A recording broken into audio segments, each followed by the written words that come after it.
Senhoras e senhores, muito boa tarde. Retomando os trabalhos, será apresentada agora a sessão 2, com o tema Práticas Anticompetitivas no Setor de Infraestrutura e Serviços Portuários. Nosso moderador é o conselheiro do CAD, Paulo Burnier da Silveira. E os nossos painelistas são o secretário técnico da Comissão de Defesa da Livre Concorrência do Peru, Jesus Espinosa, o presidente da Comissão de Promoção e Defesa da Concorrência do Uruguai, Javier Gomensoro, o superintendente de Controle e Poder de Mercado do Equador, Christian Ruiz, e o superintendente de Concorrência de El Salvador, Nelson Guzmán. Tem a palavra o moderador, senhor Paulo Burnier da Silveira.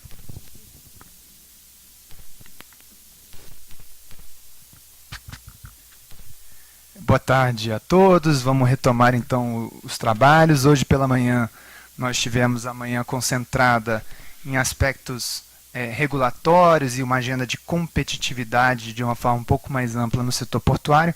E agora pela tarde nós vamos nos dedicar mais especificamente a aspectos concorrenciais.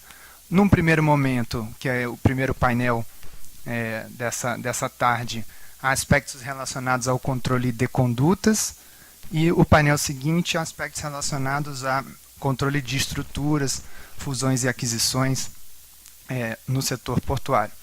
Bom, então, sem mais delongas, por conta do nosso tempo, os nobres palestrantes já foram devidamente introduzidos. Eu gostaria de agradecer mais uma vez a presença de todos e sobretudo, dos nossos colegas que se dispuseram a compartilhar das suas experiências, e começamos aqui com o Jesus, representante do Indecop, a Autoridade da Concorrência Peruana, para compartilhar a experiência do Peru, e em seguida continuamos na ordem da mesa. Obrigado.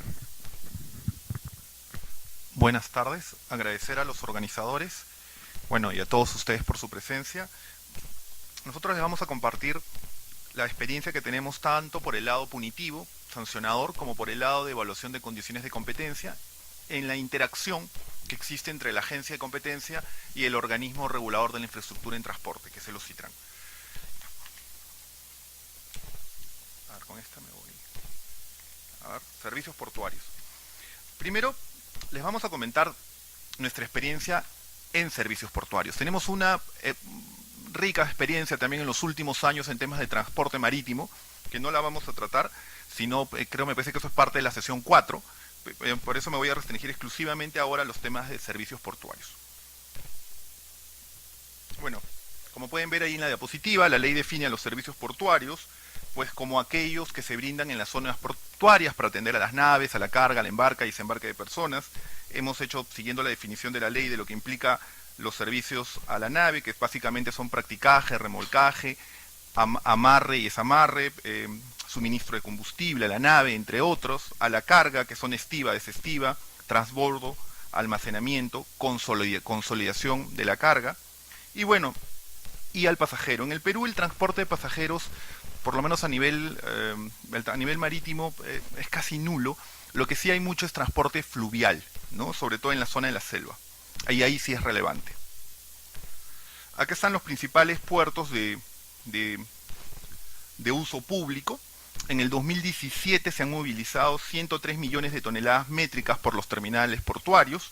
El principal es el Callao, que pues agrupa alrededor de 34 millones entre APM, DP World y Transportadora del Callao.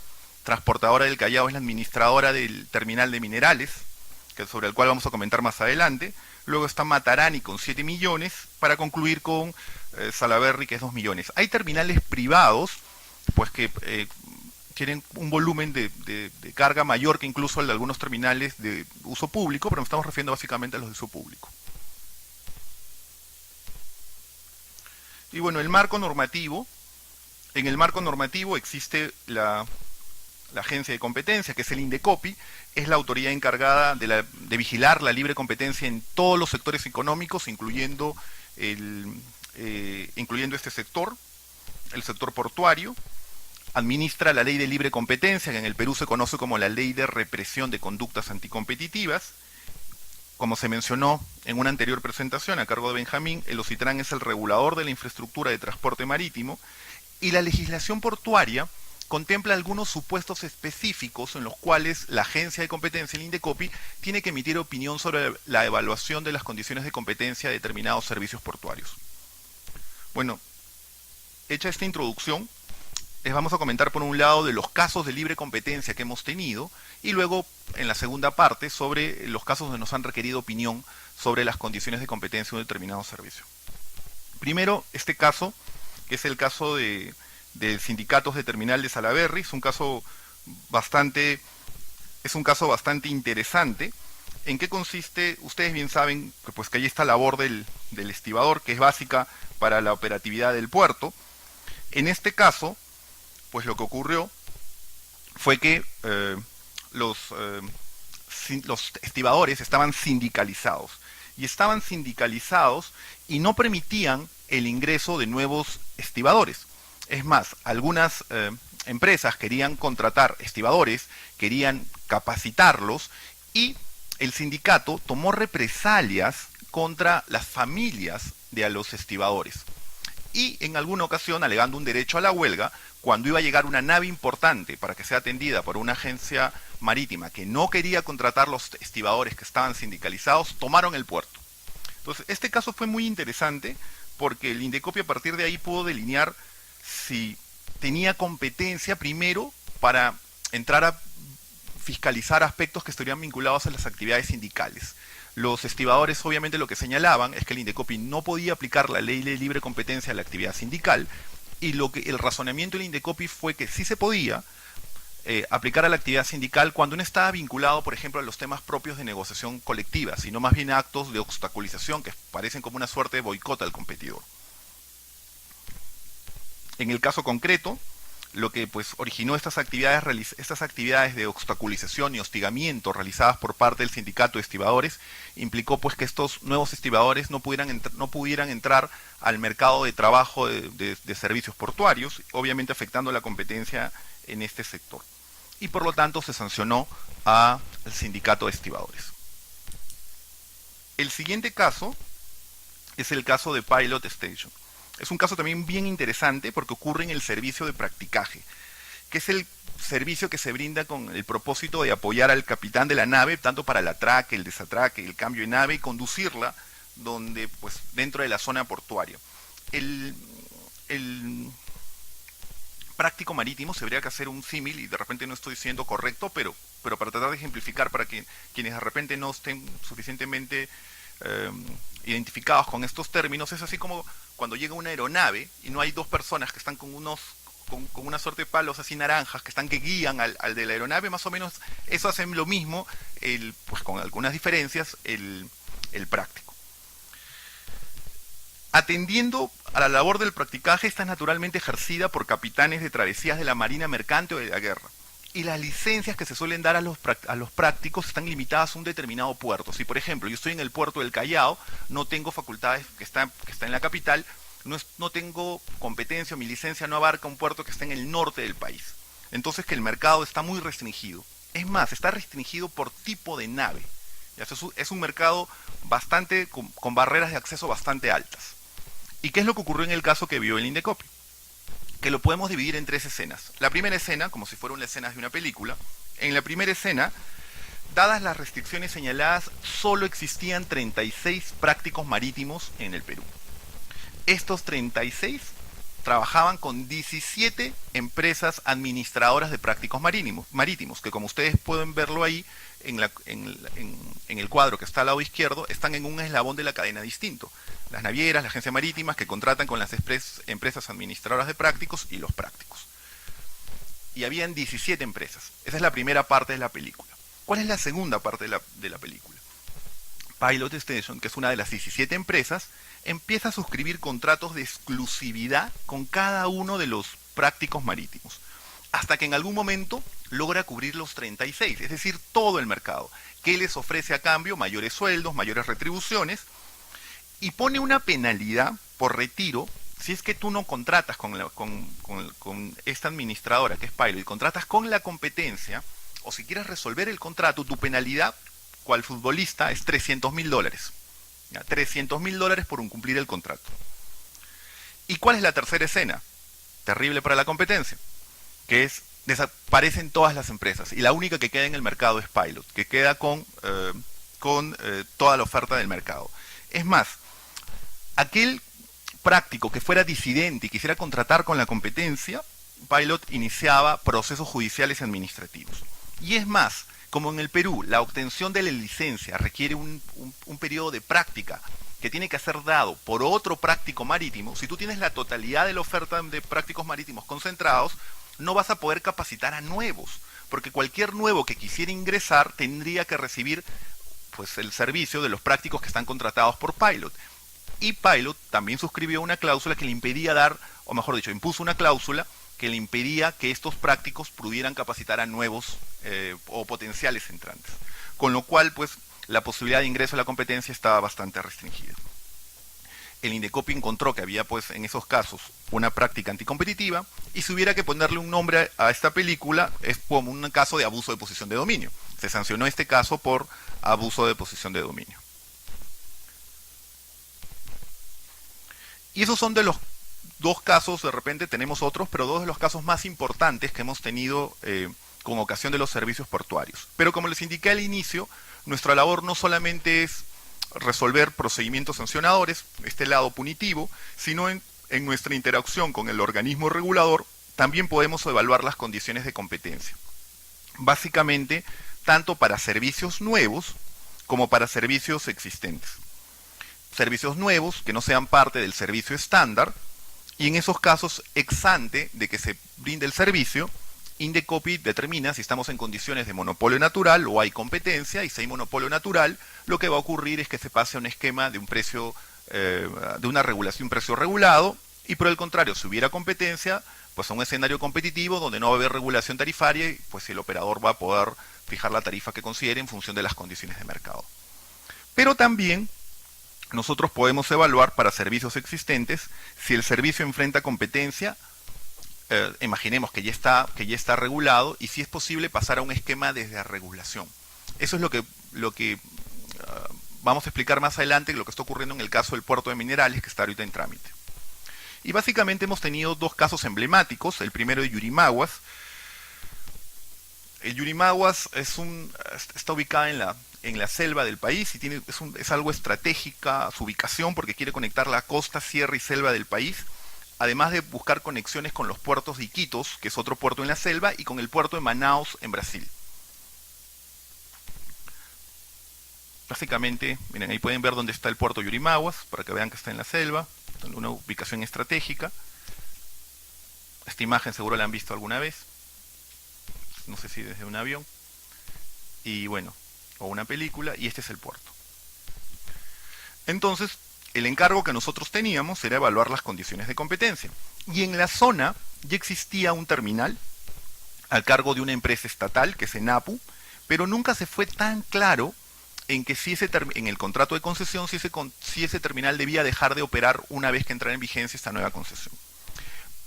Y lo que también nos generó una bastante preocupación por cómo íbamos a evaluar era la competencia informal. En la selva, y miren así, hay puertos informales como este, que es el puerto de la Boca. Ayer hablaba justamente con una de las expositoras, que es de Brasil, me contaba que también en Brasil hay muchos puertos informales. Y bueno, y era el gran dilema de cómo vamos a evaluar las condiciones de competencia en los puertos informales. Les cuento que cuando estábamos evaluando en el equipo, pues a mí se me ocurrió, dije, vamos a visitar la zona y vamos a mandar un equipo a que vaya a la zona, y dado que no hay data formal. Obviamente nadie quería ir porque dijeron, Jesús, tú sabes lo que va a ocurrir si nosotros vamos a empezar a tomar data de carga de eso ahí. Primero, que vamos a durar muy poco, ¿ya? Porque obviamente estas personas van a tomar actos de violencia. Así que decidimos recurrir a funcionarios públicos que están más o menos cercanos a la zona y no ir a esta. Esa es una foto obviamente de un periódico, no es que nosotros la tomáramos. Y lo que básicamente evaluamos en el caso concreto es ver si el anterior terminal podría de una u otra manera generar presiones competitivas sobre la nueva concesión. Y se llegó a la conclusión de que no, incluso el informal tampoco lo haría, porque Para embarcaciones de determinada envergadura, de acuerdo a la ley portuaria peruana, están obligadas a utilizar puertos que estén autorizados. Por lo que pues el terminal informal, si bien es cierto, se venía utilizando, ya no lo iba a poder hacer en el futuro. Es más, una grave complicación que tenía en la zona la autoridad portuaria era cómo poder exigir el cumplimiento de la ley si no había un puerto formal. Había uno, que era el de Napu, pero solo podía atender una nave a la vez. Entonces, el Estado había dado en cierta manera pues una licencia para que pues se pudiera utilizar este puerto informal. Pero una vez que se construyera el mismo, pues ya pues, se iba a erradicar. Y con lo cual se determinó pues que no iba a enfrentar presión competitiva, que eventualmente iba a ser empleada para embarcaciones menores, pero no para embarcaciones más grandes que por mandato de la ley están obligadas a utilizar el terminal formal. Además, el nuevo terminal iba a tener pues ventajas en cuanto en términos de eficiencia, en tiempos de descarga, pues que hacían que obviamente pues no iba en la práctica a generar presión competitiva ni a los informales ni al anterior terminal. Y el segundo, y con esto culmino, nos han pedido, este caso está en trámite, ¿ya? Y bueno, uno siempre cuando viene a hablar o está fuera de su país tiene un mayor de licencias para comentar casos que aún todavía se encuentran en trámite. Pero en este caso, como les comenté al inicio, se ha dado en concesión un terminal de minerales. Las empresas mineras se consorciaron y construyeron un terminal de minerales y se están encargando por un determinado periodo de años tanto del mantenimiento como de la explotación del terminal. Y estamos ahorita en un proceso de revisar las tarifas que en su momento se han fijado, que creo que son cada 5 años. Y lo que establece el contrato de concesión es que antes de que se pase a un esquema de regulación tarifaria o de volver a revisar la tarifa, pues el Indecopi tiene que revisar si existen condiciones de competencia o no. Y bueno, y nos han hecho este pedido. Este terminal de minerales es bastante interesante porque por temas ambientales tiene, no sé si ven esta imagen segunda, o la primera y la segunda, tiene una faja transportadora por temas ambientales que te lleva desde un determinado punto, de un punto de acceso, hacia el mismo muelle, te llevan los minerales, el concentrado de minerales. Lo que había en el Callao, en el Perú, es que antes se transportaban pues por camiones. Imagínense, pues, por más que tuviera las medidas de seguridad, con los vientos, pues el concentrado pues podría eventualmente esparcirse y generar problemas ambientales. Esto es mucho más ambientalmente, mucho más seguro pues que la forma tradicional con la cual se venía transportando o movilizando el concentrado de mineral. Acá lo pueden ver en la imagen donde se encuentran. Acá eso también lo mencionó Benjamín. Pueden ver que ahí está el muelle de contenedores norte. Todo esto rojo es la faja transportadora que te lleva hasta este último punto donde está el muelle de minerales. Y bueno, ¿qué es lo que el Indecopi tiene que evaluar en este caso? Por ejemplo, el administrador portuario ha señalado, pues, su pretensión es que se desregule el servicio y para ello está alegando que tiene presión competitiva por parte de los contenedores o el transporte vía contenedores que también pues movilizaría o permitiría transportar minerales. Ustedes recuerden que el Perú es un gran exportador de minerales, ¿no? Entonces es un servicio que se utiliza de manera intensa. Lo que también señala es que pues hay nuevas iniciativas privadas, otros terminales en el Perú que pues también estarían brindando este tipo de servicio. Además alega de que, además es algo interesante porque dice, y si pasemos a un esquema de desregulación tarifaria, yo mismo me comprometo. Es como estos casos de compromiso de cese, con los commitment que hay en materia de libre competencia, o como si fueran un control de concentraciones que está ofreciendo ella las mismas las medidas. Si pasamos un esquema de regulación tarifaria, yo me comprometo a dos cosas: una supervisión periódica de las condiciones de competencia y que no voy a fijar condiciones o tarifas diferenciadas, porque recuerden, este terminal está, los accionistas son en gran parte pues algunas mineras, entonces la idea es que no exista una discriminación de tarifas. Y bueno, eso es lo que el Indecopi va a tener que evaluar en este caso concreto. Seguramente pues en algún momento pronto, cuando el Indecopi emita pronunciamiento, porque tenemos un plazo por ley que para opinar, pues compartiremos con ustedes cuál es nuestro pronunciamiento sobre esta materia. Muchas gracias.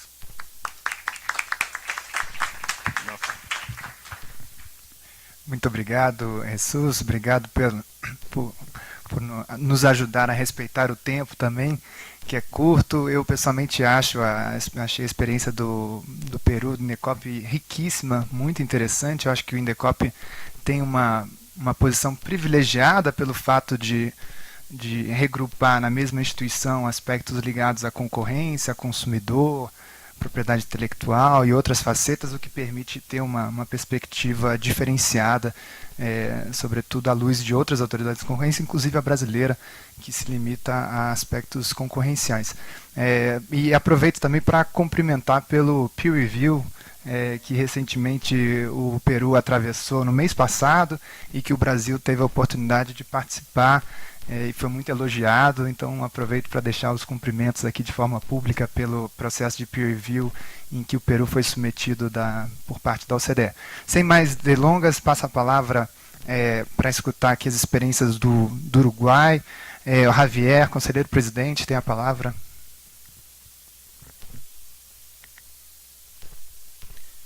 Bueno, todo el mundo le agradece al CADE por la organización y yo también, no voy a ser desagradecido, pero me mandaron a la guerra con un tenedor porque yo desconocía que tenía que hacer una presentación. Interpreté que en los talleres de trabajo se iban a intercambiar opiniones de cada uno de los países, de modo que vine con lo opuesto, pero un poco viendo lo que es la temática involucrada, en Uruguay hay un montón de casos vinculados a esto.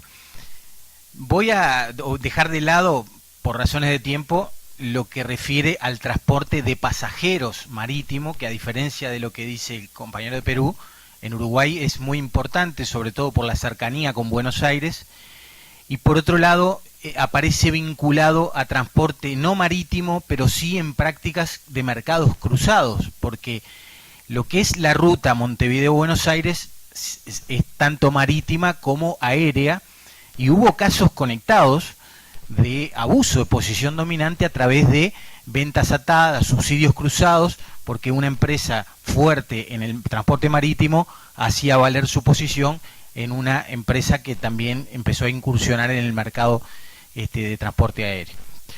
Pero puntualmente en el caso de puertos y situaciones anticompetitivas presentadas, bueno, voy a hablar de 5 casos. No son los únicos, pero son claramente manifiestos ante lo que es la similitud y lo que se ha presentado hasta aquí en el momento. 2 de ellos tienen que ver con el despacho aduanero. Lo definió muy bien el otro connacional del expositor peruano, cuando dijo que era prácticamente la emisión de una factura. O sea, hay una parte del trámite en la aduana para poder bajar los contenedores y despacharlos que se cobra.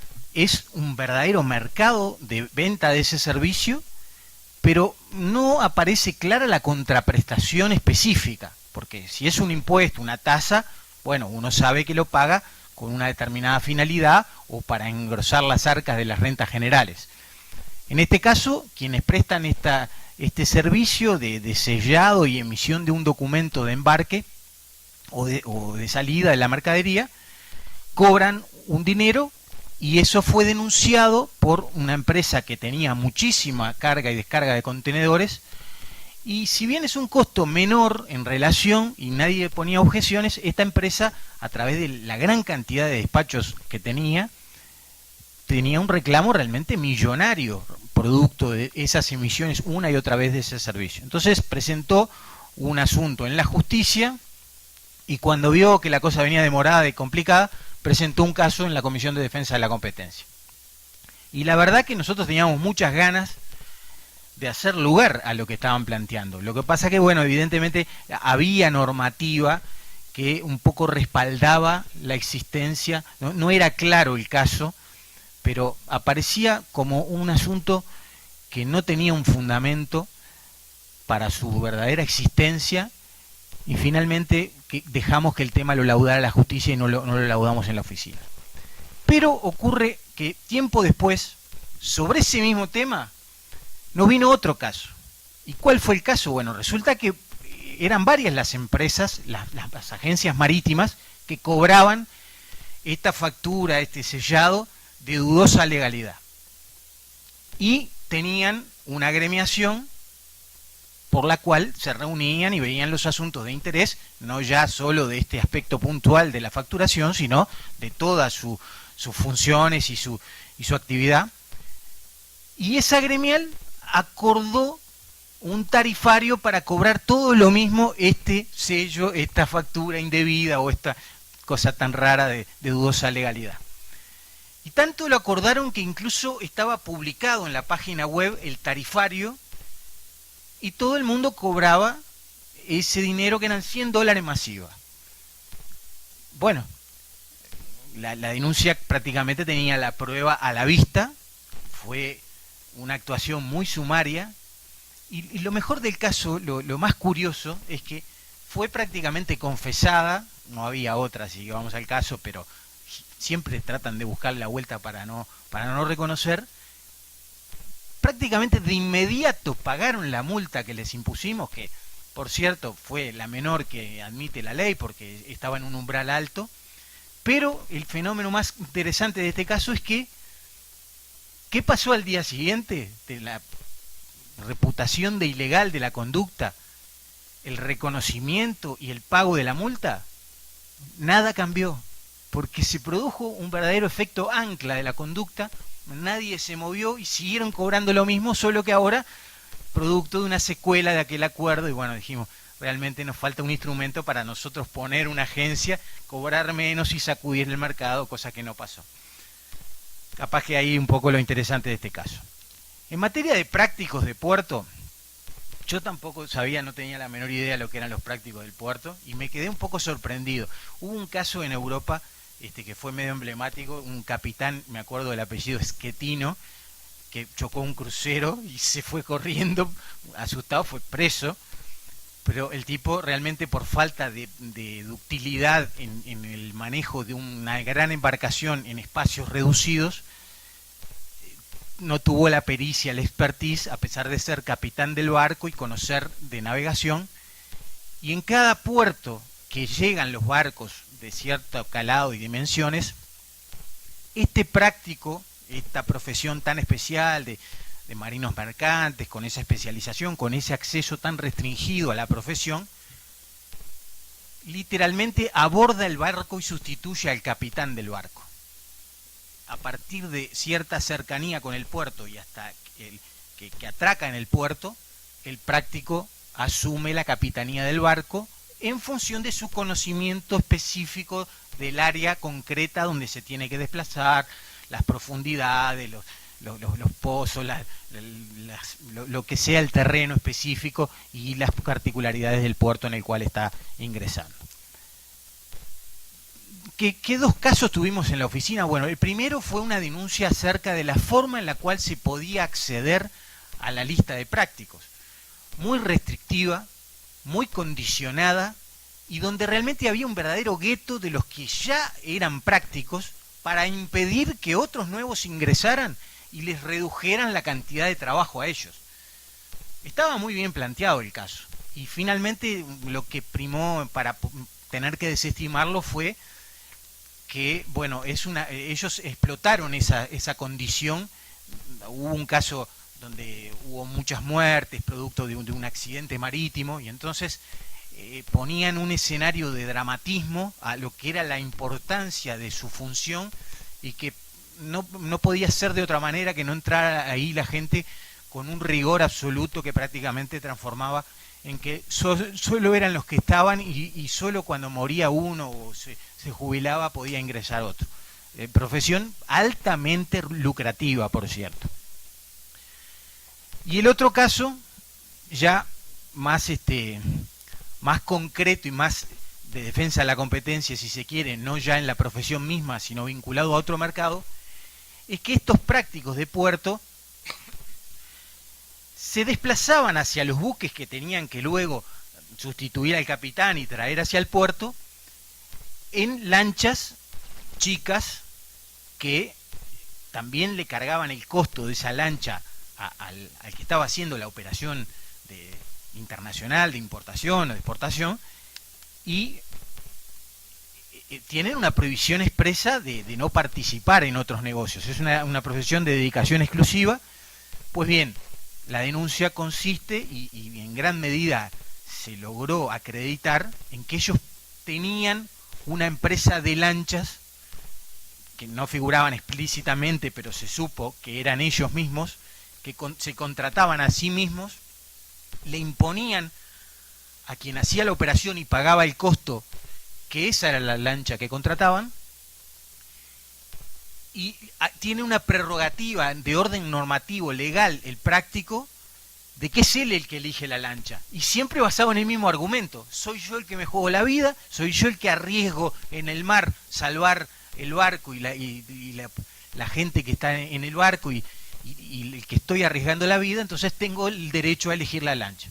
Ahí nosotros lo que hicimos fue, como el caso tampoco tuvo una solidez probatoria absoluta, hacer una recomendación no vinculante. Nos ha dado mucho resultado ese instrumento, entonces le impusimos el hecho de tener que hacer una regulación todo lo estricta que quisieran, pero que toda empresa que cumpliera el estándar de seguridad pudiera prestar el servicio de lanchas, y naturalmente refrendando la prohibición que ya tenían de no poder ser ellos quienes la explotaban, cosa que bueno, no logramos acreditar fehacientemente que era así, aunque tenemos la convicción de que así era. Los otros dos casos, voy en tres, ¿verdad? Los dos, bueno, como los 5 minutos que faltan, voy entre los dos de prácticos, perdón, el último que queda, 2 de prácticos, 2 de despacho aduanero, y el otro realmente fue el más complejo. Hoy mi compatriota de la Administración Nacional de Puertos expuso muy bien todo lo que es el desarrollo portuario que tiene Uruguay, pero estamos ante un problema de diseño regulatorio muy importante, también ameritó una recomendación no vinculante de nuestra oficina. El caso consistió en que una empresa de contenedores, Montecón, chilena, denunció que solicitó a la Administración Nacional de Puertos la posibilidad de colocar grúas pórtico, que son las que permiten el más rápido bajado de los contenedores, que tiene un valor diferencial muy importante por el tiempo que está en la embarcación y que eso le encarece los costos. Y la Administración Nacional de Puertos le negó la posibilidad de hacerlo por considerar que era una infraestructura de limitadas lugares, y entonces no pudo acceder.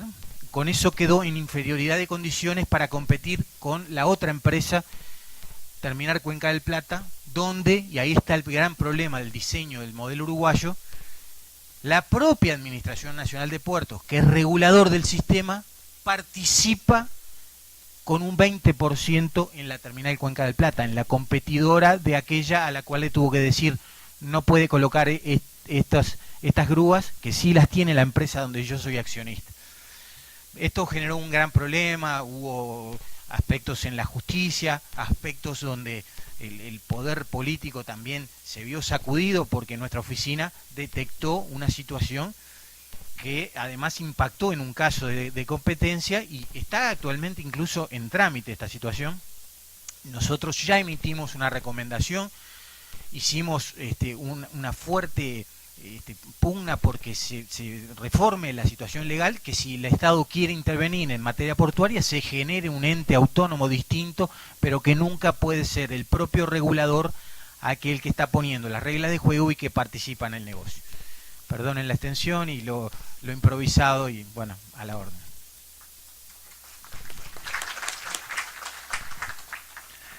Muito obrigado, Javier, por compartilhar essa experiência uruguaia, os 5 casos que certamente enriquecem aqui o conjunto de casos que estamos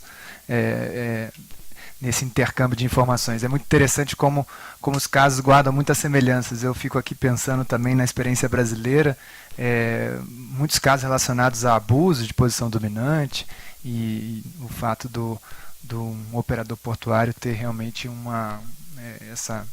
essa posição de domínio de mercado e, portanto, o que requer uma atenção especial do Estado e das autoridades da concorrência.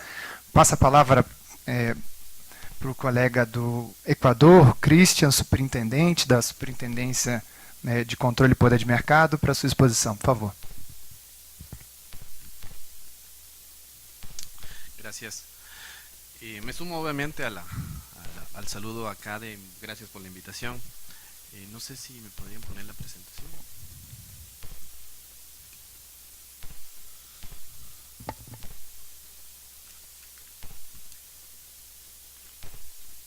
Exacto. Gracias. El tema en Ecuador, y bueno, como ustedes conocen,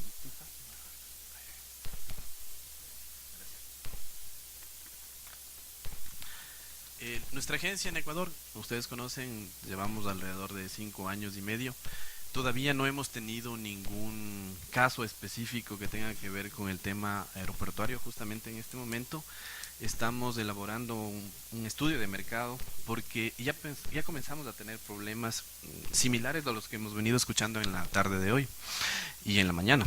En este momento estamos tratando un caso posiblemente con la Municipalidad de Guayaquil. Justamente es un caso, obviamente no puedo dar muchos detalles porque estamos en este preproceso de investigación y estamos elaborando el estudio, pero es un tema similar a lo que ya ha pasado con todas las otras agencias. Entonces, este ha sido muy enriquecedor poder saber específicamente cómo lo han tratado y cómo se lo puede tratar. Dado que nosotros en Ecuador estamos en este proceso todavía de conformación y de darle una institucionalidad a nuestra agencia de competencia. Esta presentación que les tengo aquí es algo referencial justamente a lo que se habló en la mañana. Nosotros, nuestro puerto más grande es el puerto de Guayaquil, en el cual transporta alrededor de 1.871.000 TEUs. Saben que es el 7º puerto a nivel de América Latina y el Caribe y el 85 a nivel mundial. Luego de tener este primer proceso de lo que es nuestro estudio de mercado, hemos visto que los indicadores más importantes han sido el costo, localización, la calidad de las operaciones portuarias, velocidad, tiempo, frecuencia de navegación, sistemas de información portuaria, hinterland y congestión. O sea, dado que hemos aprendido, yo he aprendido un poco más de este tema en la mañana y todos estos nuevos términos para nosotros, porque estamos recién comenzando e implementando este estudio, es muy interesante conocer el punto de vista de las otras agencias. Entre los principales operadores en esta lámina, los operadores portuarios que tenemos presentes en el mundo, de esos 10 están trabajando en el Ecuador. Tenemos COSCO Shipping, China Merchant Port, Hutchinson, PSA International, APM Terminals, DP World, que también sé que está trabajando en Perú y que tiene 2 puertos. Justamente en este momento DP World está construyendo el que va a ser el puerto más grande en Ecuador, que es en Pozorja, justamente donde piensa duplicar el tema de la transportación del puerto de Guayaquil. Entonces, es una inversión de las mayores que ha tenido el Ecuador. Se habla alrededor de $2.000 millones que DP World está invirtiendo en esto, con una concesión a 25 años, si no me falla la memoria. De ahí tenemos estos operadores que les comentaba. Un poco saber que China COSCO Shipping es una de la primera a nivel internacional en la movilización en millones de TEUs. Es algo referencial para lo que nosotros también hemos tomado en cuenta en nuestro estudio. Esta lámina que les enseño es las agencias navieras que están operando en el Ecuador. Tenemos alrededor de 23 operadores que son navieras. Y esto también en la mañana ya se comentó mucho, cuáles son las tipologías portuarias, es decir, las alianzas público-privadas, el tema público, el tema privado, el tema de autoridad portuaria cuando es responsable por su conjunto, la propiedad del puerto si es estatal y demás formas de tipologías que ya se han comentado en el día de hoy. En la conformación del sistema portuario ecuatoriano tenemos compañías navieras, operadores portuarios internacionales, operadores logísticos, operadores de comercio exterior, importadores, exportadores de autoridad portuaria, aduanas y demás autoridades. Esta lámina habla sobre los puertos estatales. Principalmente tenemos 9 puertos en Ecuador. Les hablaba que concesionados tenemos 4. Está Guayaquil, Pozorja, que es el que la están construyendo en este momento, Manta, Puerto Bolívar. Tenemos en proceso de concesión Providencia, Estatal Esmeraldas y tenemos los terminales petroleros en general. Perdón. Esto un poco las funciones de los puertos marítimos. Creo que también en la mañana ya sé que había comentado el tema de conservar y custodiar mercancías, llevar el inventario físico, permitir la salida de mercancías, facilitar las labores de control y informar las mercancías.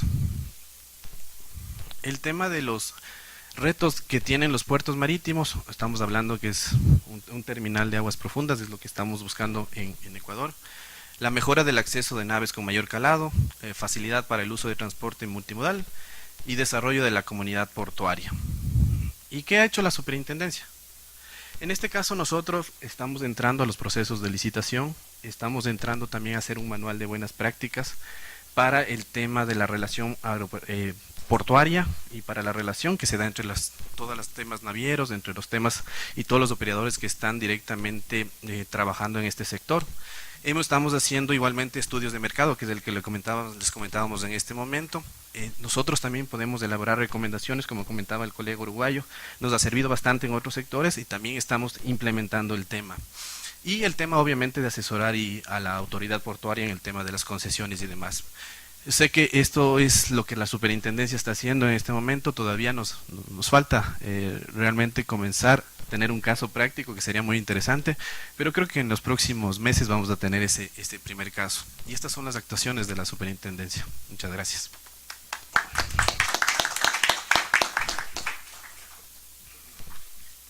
Muito obrigado, Christian. Eu acho que a sua apresentação ela é muito feliz no sentido que lança luz, ilumina uma importante ferramenta disponível para as autoridades da concorrência, que é justamente essa de servir como se diz advocacia da concorrência, no sentido de elaborar estudos do setor, ou mesmo consultoria, assessoria nessa fase de contratação públicas, licitações públicas e concessões públicas. Portanto, acho que a experiência do Equador também é muito interessante nesse sentido, porque é uma ferramenta muito importante e disponível para as autoridades da concorrência nesse sentido. Aproveito para fazer aqui uma publicidade do estudo lançado pelo CAD recentemente no setor portuário. Vejo aqui a presença do economista-chefe Guilherme Rezende ao fundo da sala e do Kenis Machado, aqui em cumprimento os dois, e parabenizo pelo estudo que foi sob coordenação do Departamento de Estudos Econômicos do CAD. Passo a palavra agora para o Nelson El Salvador. Cumprimento pela recente nomeação como superintendente da Superintendência de Concorrência em El Salvador, e cumprimentos também por ter sido um grande anfitrião no ano passado, quando da 7ª reunião desse grupo de trabalho. Portanto, um duplo cumprimento. Nelson, você tem a palavra. Muchas gracias, Pablo. Bueno, en nuestro caso, primero también agradecer al CADE, a la UNTA, a Talcela por el apoyo y por hacer realidad también esta reunión. A mí me cuentan nada más que efectivamente estuvo muy buena la reunión en El Salvador y que tuvimos el honor de ser los anfitriones. En nuestro caso, en un inicio, se nos había pedido de la UNTA exponer un estudio que se hizo en el marco del programa COMPAL, que precisamente es condiciones de competencia en el sector marítimo portuario. Sin embargo, a la hora de ver la agenda, consideramos de que era más provechoso presentar un caso, aunque es un caso pues pequeño, creemos de que tiene algunos elementos de interés para todos los participantes, ¿verdad? Primero, como una parte contextual, ¿verdad? La línea costera de El Salvador tiene una longitud de 321 kilómetros, desde el río Paz, frontera con Guatemala, hasta el Golfo de Fonseca, compartido con Honduras y Nicaragua.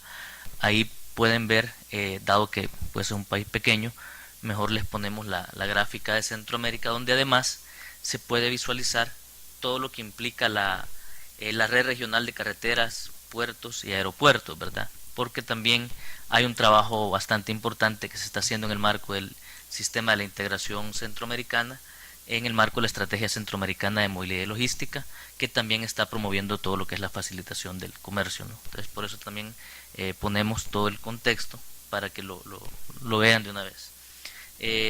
Tenemos una infraestructura portuaria prácticamente con dos puertos, el de Acajutla y La Unión. El de Acajutla ubicado en la región occidental y La Unión en la zona oriental, y es el proyecto de mayor envergadura portuaria que tiene el país. Ya se ha dicho bastante, ¿verdad?, del rol de los puertos, tipos de servicios. Yo creo que en eso no voy a ahondar mucho, solo mencionar que principalmente en El Salvador se brinda el servicio a la carga y a la nave, ¿verdad?, sin dar tal vez mayor especificidad para irnos un poquito más con el caso. Las instituciones relacionadas al sector es la Autoridad Marítima Portuaria en un primer momento, ¿verdad?, que es el ente rector del sector, con competencias institucionales para fiscalizar, regular, controlar, verificar y supervisar la prestación y desarrollo de los servicios de transporte acuático. Y la Comisión Ejecutiva Portuaria Autónoma, CEPA, que tiene a su cargo la administración, explotación, dirección y ejecución de las operaciones portuarias de todas las instalaciones de los puertos de la República, no sujetos a régimen especial, así como la custodia, manejo y almacenamiento de mercadería de exportación e importación. Acá quizás también otro comentario de contexto es que al ser pues un país pequeño, igual se nutre de esta capacidad logística incluso de otros países como Guatemala y Honduras, ¿verdad? Toda la mercancía que usualmente pasa en el país, ¿verdad? Ahí pueden ver la carga movilizada en Puerto de Acajutla en toneladas, en este caso métricas, y la movilizada en el Puerto de la Unión, ¿verdad?, que es un poco más porque en este caso son contenedores. En el caso de Acajutla es más a granel. Ahora sí, ya con el caso en concreto, es un caso por acuerdo entre competidores en servicios portuarios. La práctica sancionada es un acuerdo entre competidores para la fijación de precios en un proceso de licitación pública para la contratación de personas jurídicas para la prestación de servicios portuarios en el puerto de Acajutla, en CEPA, para el periodo del 1 de julio al 31 de diciembre del 2010. Pues, como les decía al inicio, posterior a este caso fue que en el marco del programa Compal se realizó el estudio. Sin embargo, hay un antecedente bien importante acá. Las empresas que se investigaron son Servicios Portuarios Salvadoreños, Sociedad Anónima de Capital Variable, y Empresa Salvadoreña Portuaria de Acajutla, Sociedad Anónima de Capital Variable, Serprosal y SPAC. ¿Qué es lo que pasaba acá?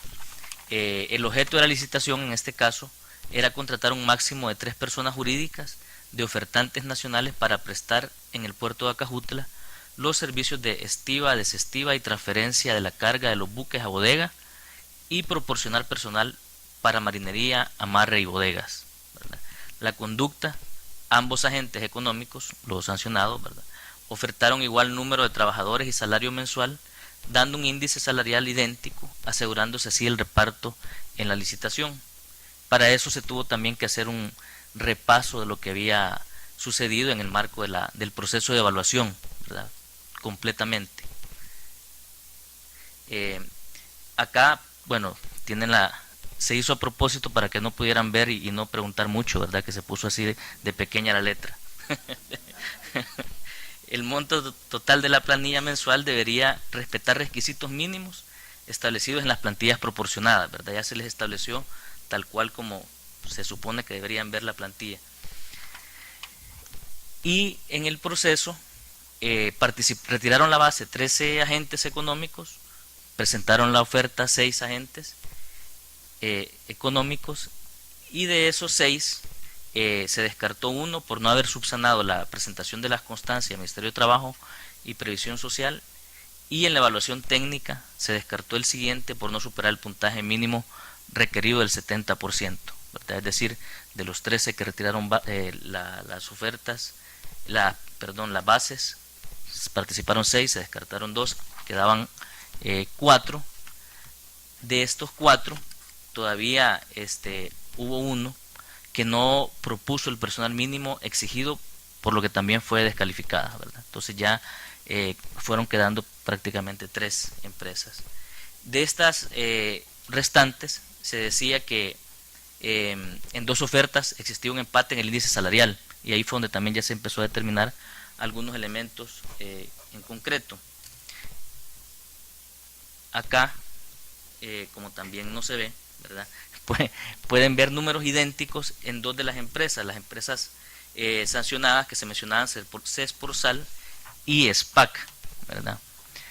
Quizás para detallarles un poquito más qué es lo que estaba pasando acá, hubo coincidencia en 30 variables, número de trabajadores, salarios mensuales, y además se investigó otros elementos importantes en cuanto a la oferta presentada, un mismo abogado autorizado por ambas empresas para presentar ofertas y firma de documentos, con concomitancia en el día y hora en que ambas empresas efectuaron los oficios para participar en el proceso de contratación, presentación de oferta a la misma hora, recepción de ofertas en un mismo día, en un plazo determinado, contrataron al mismo auditor externo para certificar los estados financieros, y la constitución de ambas empresas tenía datos iguales, ¿verdad?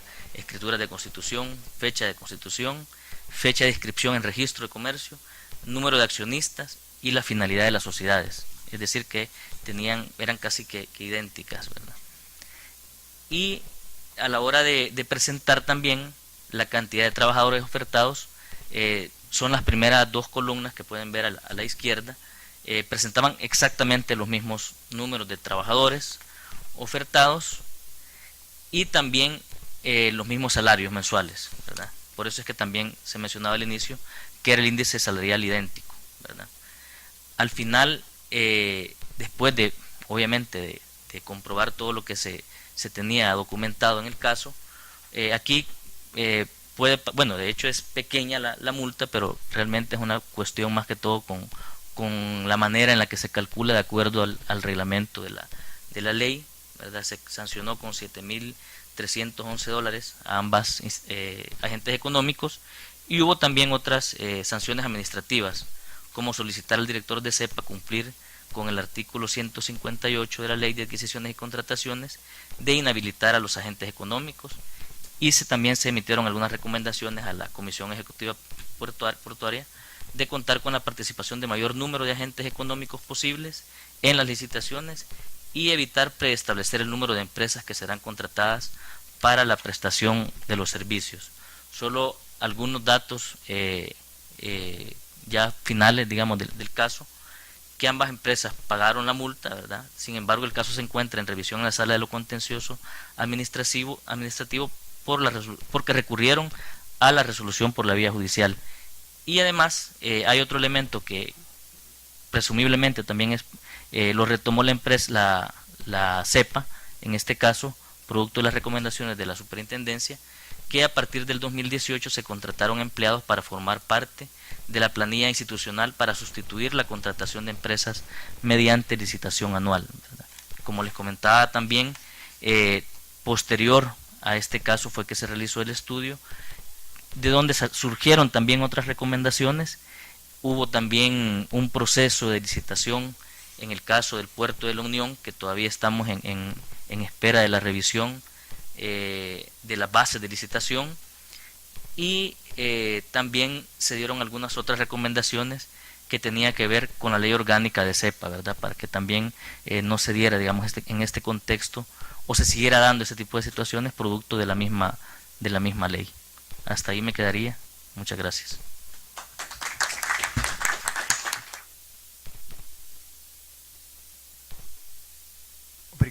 Obrigado Nelson, obrigado a todos. Agora acho que a gente pode abrir momento para perguntas ou comentários, observações.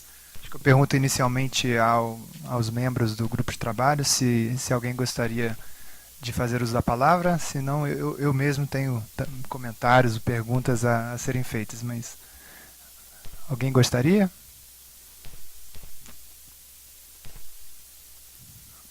Bom, me permito então começar. Eu achei muito interessante todas as apresentações, muito obrigado por dividir com o grupo de trabalho essas experiências. Eu fico com a impressão de que, e tentando nos delimitarmos ao tema desse painel, no âmbito de práticas anticompetitivas, há basicamente duas maneiras de intervenção das autoridades da concorrência, uma de maneira direta, através do que se chama de enforcement, da aplicação de regras, de normas concorrenciais, e aqui incluem, evidentemente, o combate a condutas colusivas e condutas unilaterais. E também, como bem mostrado pela experiência equatoriana, a questão dos estudos de mercado e do papel que uma autoridade da concorrência pode e deve fazer em relação a uma série de iniciativas do Estado, como, por exemplo, nos contratos, nos processos de contratação pública, de modo a permitir um edital de licitação com maior competitividade, por exemplo. No caso brasileiro, na experiência brasileira, e aqui eu me aproximo um pouco de uma provocação que eu gostaria de fazer aos demais, nós temos um volume de casos considerável nessa família de condutas unilaterais, portanto, nas práticas anticompetitivas, de um lado as condutas colusivas, como cartel, e de outro lado as condutas laterais. Realmente, no setor portuário, nós temos no Brasil, já há mais de uma década, investigações, casos que tocam, cujo objeto dizem respeito justamente a eventuais práticas de abuso de posição dominante, condutas laterais praticadas, eventualmente praticadas pelos operadores portuários. Mais especificamente, nós temos no Brasil uma jurisprudência, um entendimento consolidado pela ilegalidade de uma taxa específica que é cobrada por alguns operadores portuários, inclusive foi citada hoje pela manhã, esse assunto foi citado hoje pela manhã, que é apelidada de THC2, o Terminal Handling Charge 2, que diz respeito à relação entre os operadores portuários de um lado e os chamados recintos alfandegados do outro lado, pelo menos na terminologia que nós adotamos no Brasil, que nada mais são os agentes econômicos responsáveis pelos portos molhados de um lado, com acesso ao mar ou ao rio, e de outro lado os agentes econômicos que não têm esse acesso e, portanto, são dependentes dos agentes econômicos que têm o acesso direto. E uma cobrança de taxa, portanto, na movimentação de containers, na entrega de containers de um agente econômico para o outro. Pergunto a título de provocação, isso é um problema comum nos demais países? Eventualmente outra pessoa que não do painel também queira intervir? Como que é visto esse assunto no âmbito dos seus respectivos países, ou se é um assunto que ainda não há uma experiência específica? Ou podemos fazer a pergunta um pouco mais ampla, ou seja, em matérias de conduta unilateral, de que maneiras que estão sendo exploradas? É uma oportunidade, talvez, para detalhar alguns dos muitos casos que foram citados aqui na mesa.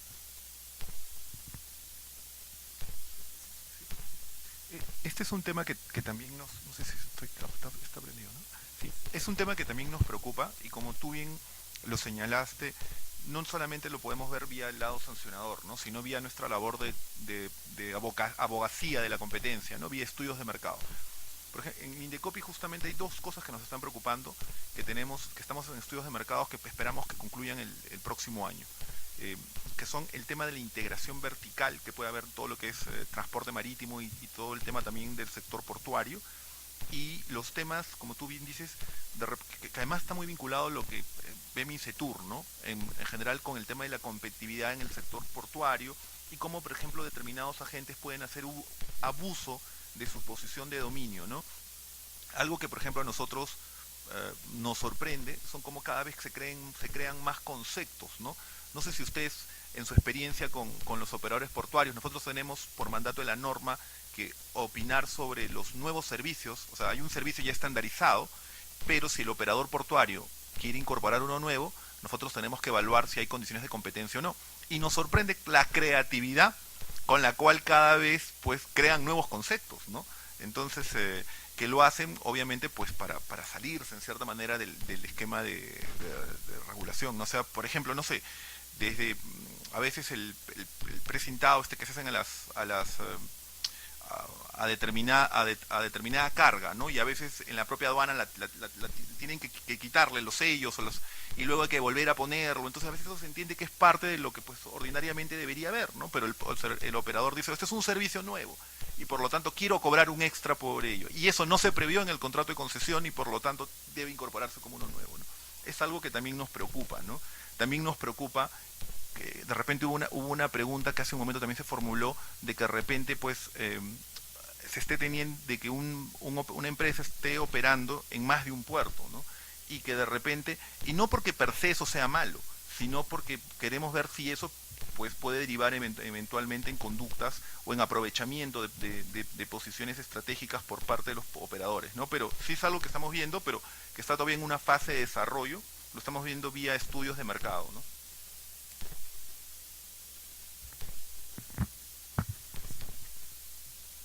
Sí, quizás en la misma línea, y dado que no logré mencionar mucho lo del tema del estudio, en nuestro caso no hemos tenido un volumen también tan grande de casos, pero sí se han hecho 4 recomendaciones del Consejo Directivo sobre el tema, y en las conclusiones del estudio también se aprecian algunos elementos importantes. Por ejemplo, que el puerto de Acajutla concentra el 100% de la participación en los mercados relevantes, que existe integración horizontal entre los puertos de Acajutla y la Unión.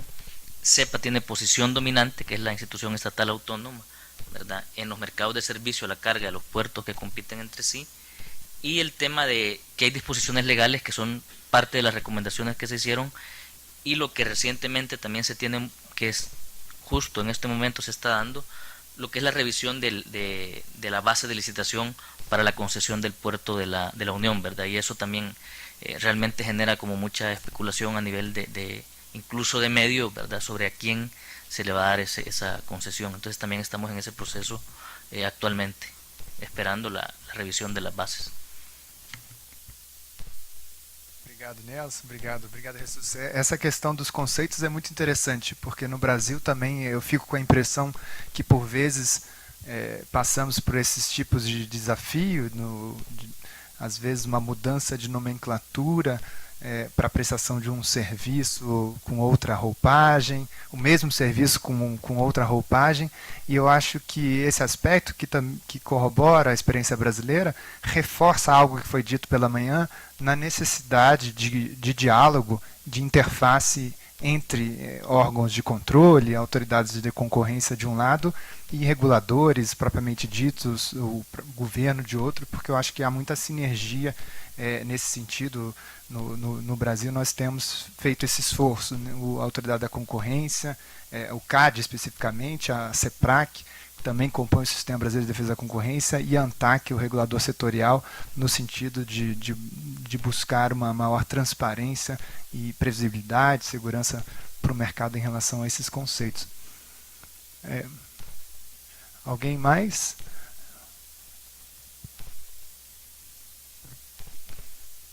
Espero que o silêncio não signifique uma ausência de problemas concorrenciais que eventualmente podem existir. Esse seria o cenário do mundo ideal.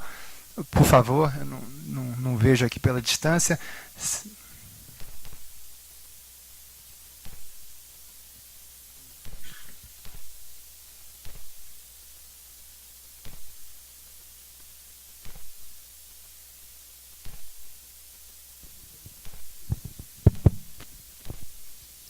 Já tem aqui, obrigado.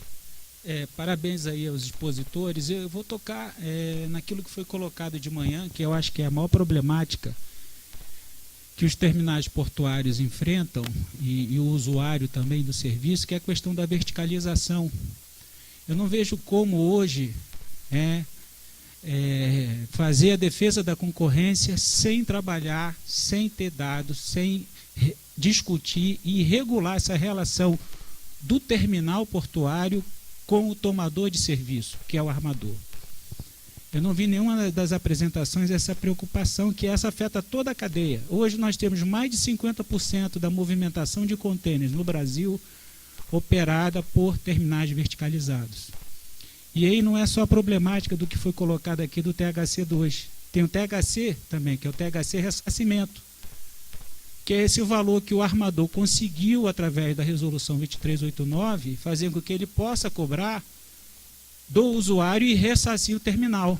Só que ele não dá nota fiscal, e a gente tem inclusive um procedimento de fiscalização na ANTAC, a ANTAC abriu com relação a 2 armadores que cobraram 200 e poucos mil reais, outros 170 mil, e nós exigimos por notificação as notas fiscais.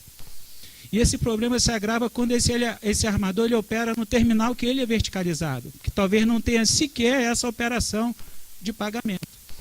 Então eu queria o comentário dos senhores, que eu acho que esse é um fator que preocupa muito o usuário.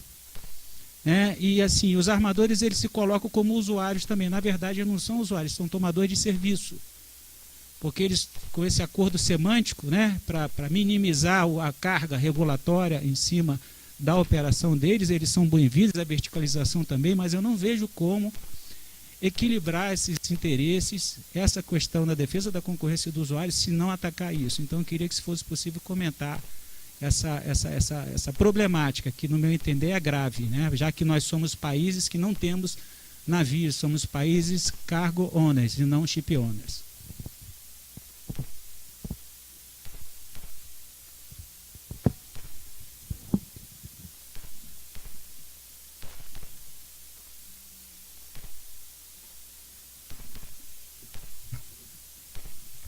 Digo, el tema es bastante profundo. Yo me permito una reflexión que capaz que vale para todo lo que hemos hablado puntualmente sobre esta situación.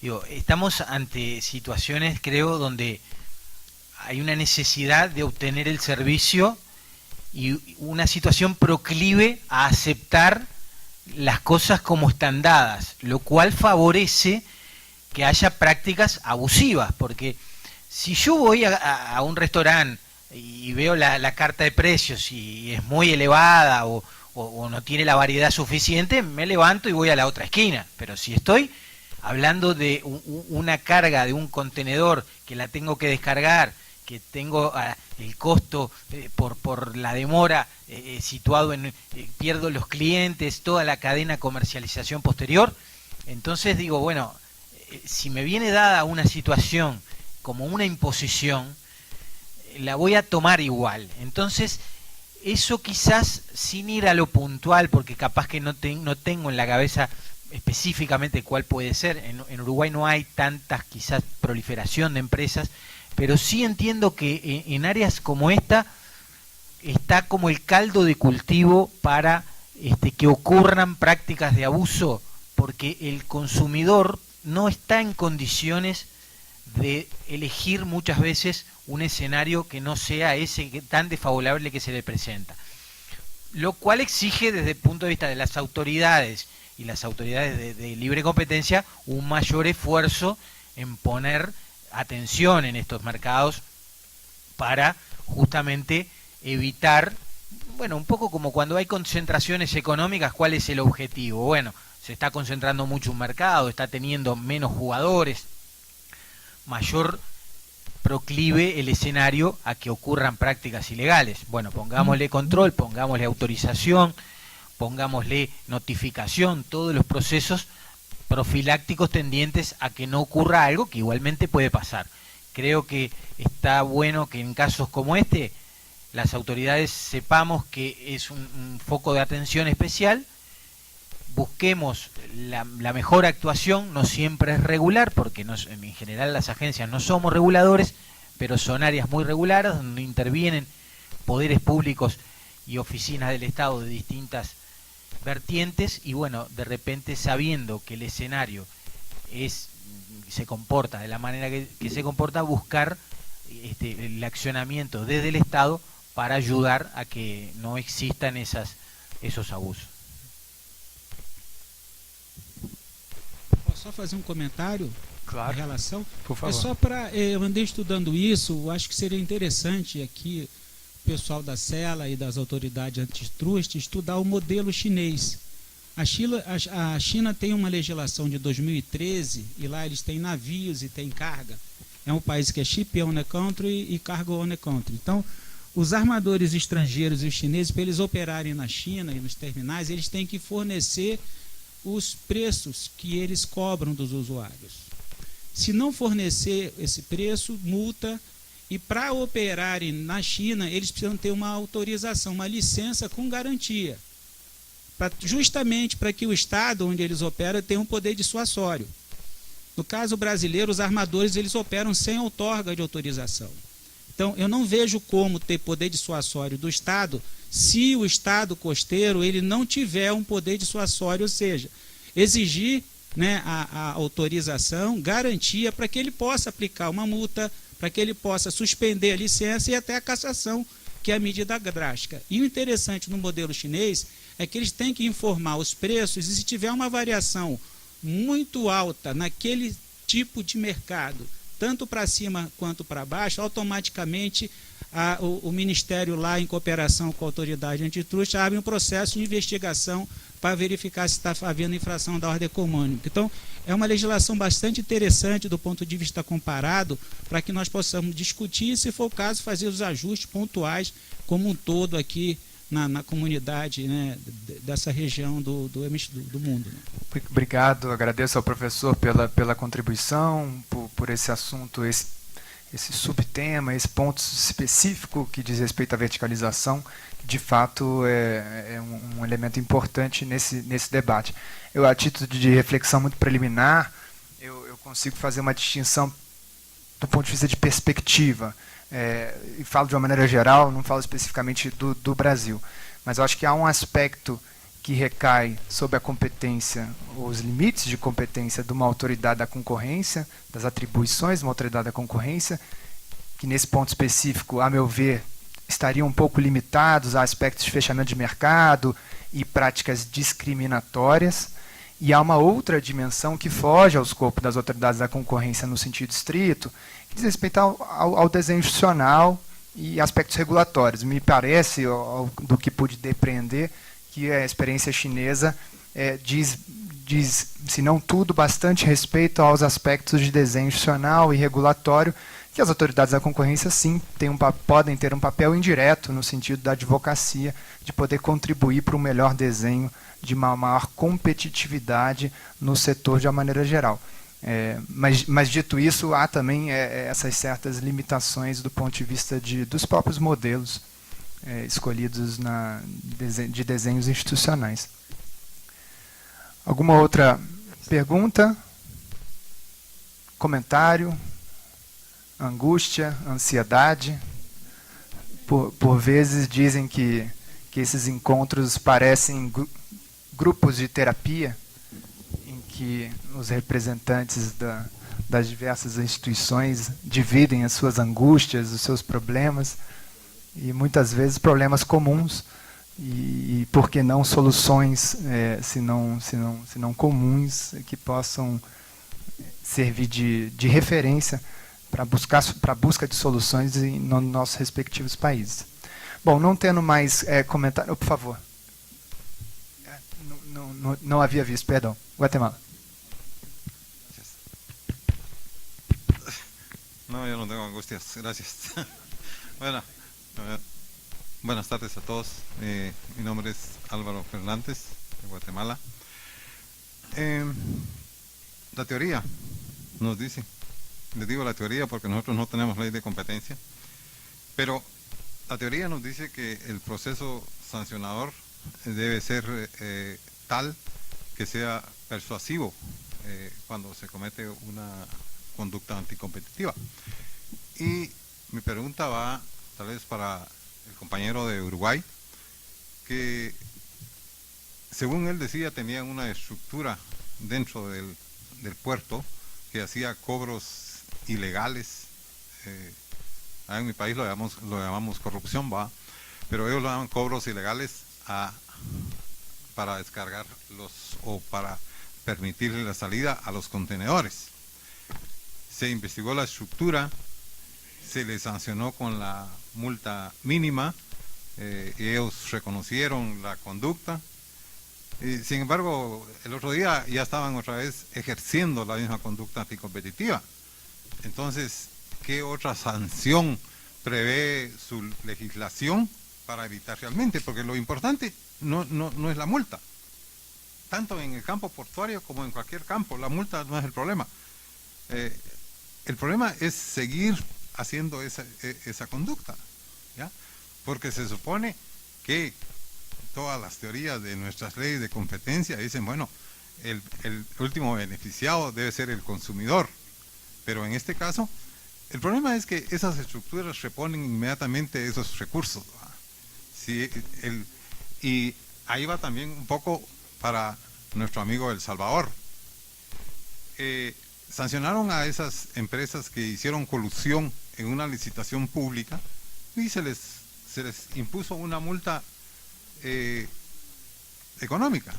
Para mí, disculpen la palabra, ridícula en términos de dólares para la conducta que estaban haciendo. Bueno, ¿y qué pasa con estas empresas que coludieron en una licitación pública? Se les puso la multa, la pagan. Bueno, y aquí todavía ¿cómo se llama? La están peleando ante una corte. Pero en la siguiente licitación vuelven a participar. ¿No hay alguna forma de que esas empresas se les suspenda por los daños que causan principalmente a los consumidores con ese tipo de acciones? ¿O nuestros procesos de sanción, digamos, en nuestros países latinoamericanos son, no sé, no tienen fuerza, o es una cuestión eminentemente cultural? Porque oíamos nosotros la experiencia que comentaba el compañero de China, por ejemplo, es una sanción ejemplar, o la Unión Europea, por ejemplo, que impone multas totalmente persuasivas, y todavía con la adición de que si sigue la conducta, serán esas empresas totalmente canceladas. Entonces, en la práctica de nuestro continente, nosotros no podemos hacer ese tipo de sanciones. Gracias.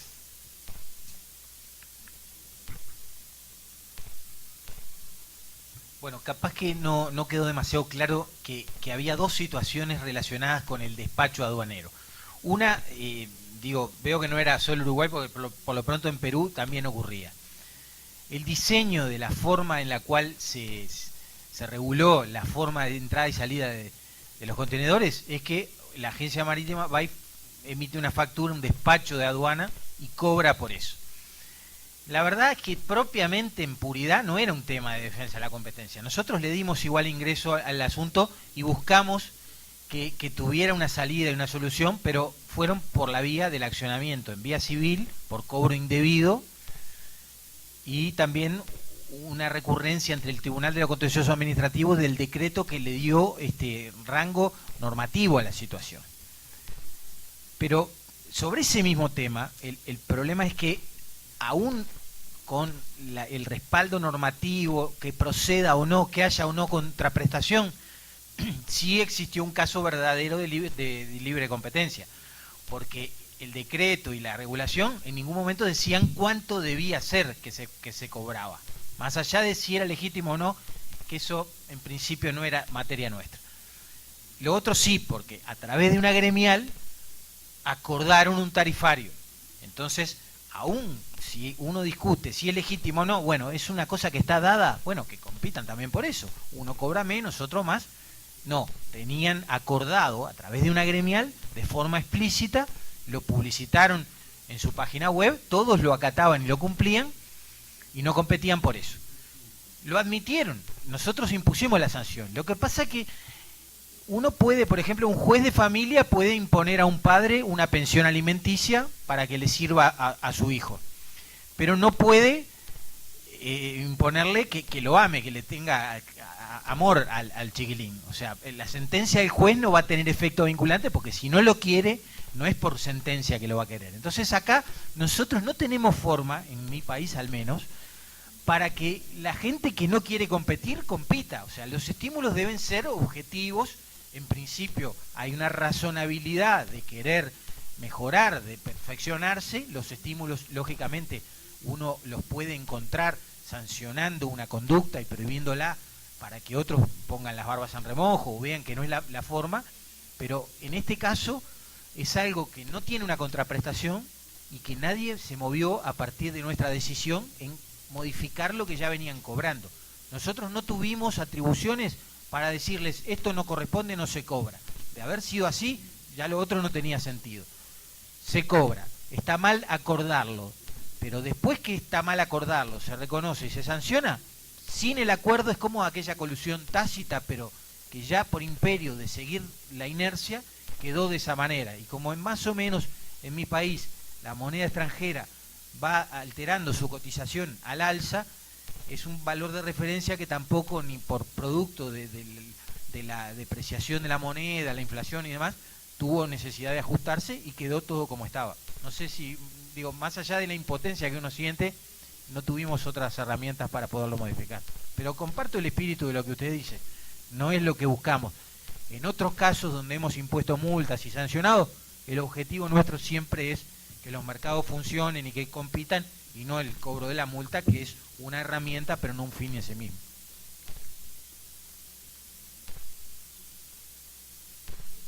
Lo que señalas, también comparto tu misma preocupación.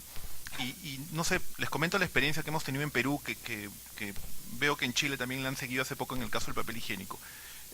3 de los más grandes casos que han habido en el Perú, en 2 no solamente se impusieron sanción. Se supone, en teoría, como justamente lo señalabas, que la sanción tiene que ser suficientemente disuasiva, superior al beneficio que los agentes obtienen. Y ya de por sí debería haber un corrector para que los agentes encaucen sus conductas en los términos de la ley. Sin embargo, y acá está Germán, que seguramente lo puede explicar mejor, muchas veces las conductas anticompetitivas, si son cárteles, dejan rezagos, ¿no? Entonces los agentes ya sin coordinar se siguen comportando, o ya le quedó el precio alto, o los agentes pues ya han adquirido, no tienen necesariamente que coordinar porque ya tienen una costumbre. O en los casos, como los que estamos viendo, de abuso de posición dominante, cómo hacer que en el futuro esos actos no se vuelvan a cometer, ¿no? Porque son agentes que tienen posición de dominio y no le podemos pedir al león que deje de rugir porque es león, pues, ¿no? Entonces, algo que hemos hecho en 2 de los 3 casos más grandes que hemos tenido, que es el de farmacia y papel higiénico, no solamente hemos impuesto sanciones, sino reglas de conducta.